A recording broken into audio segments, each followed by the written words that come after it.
Gang violence has exploded in Haiti. On Thursday, 3 missionaries from an Oklahoma-based group were shot and killed. The organization Missions in Haiti said that they had been taking shelter in a house when gang members began shooting at the residence near the capital of Port-au-Prince. 2 Americans and the group's director died. Missouri State Representative Ben Baker says his daughter and son-in-law were among those killed. CBS News national correspondent Manuel Bojorquez joins us now. So, Manny, the situation in Haiti is tragic. The United Nations reports more than 2,500 have been killed or injured by recent gang violence. Tell us what's the latest on the situation. Yeah, unfortunately, terrible news coming out of Haiti today of an incident that happened yesterday. As you reported, 2 American missionaries, young, in their 20s, married just 2 years, David Lloyd and Natalie Lloyd, were killed. They worked for Missions in Haiti, which is a group that runs several facilities in Port-au-Prince, including schools and churches. According to the group, a Facebook post they had up yesterday, the couple and that local director of the orphanage there were leaving a church building when they were attacked by a gang, armed gang members, who took them to a house.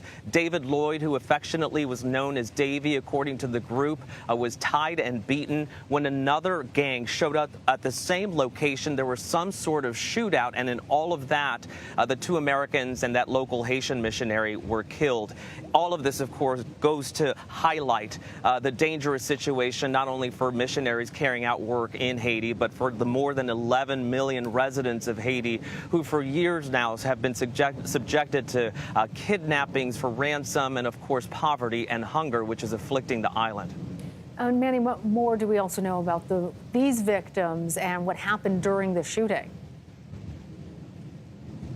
That's all we really know right now. We've reached out to the State Department. They said they're aware that 2 Americans have been killed, but out of respect for their families, they're not willing at this point to comment further. But it goes to show you what we know about the gang violence in Haiti. It is said that 80% of the capital, Port-au-Prince, is controlled by gangs right now. They have only grown bigger and more emboldened after in previous weeks having forced the former prime minister to step down. Now there's a new interim government in place. The gangs are pushing back against that. So really the situation there has only gone from bad to worse. But there are so many people living in Haiti right now who would not get the resources that they're getting if it weren't for groups and missionaries who are bringing them to them. And of course, then this potentially sets off a chain reaction that's problematic for the people there.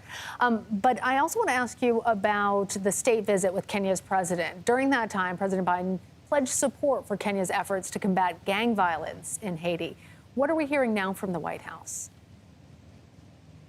Well, the international community sees this Kenyan-led force as perhaps the only way to restore some sort of order to Haiti, as we saw the presidents of both countries at the White House of Kenya and, of course, President Biden talk about the situation there.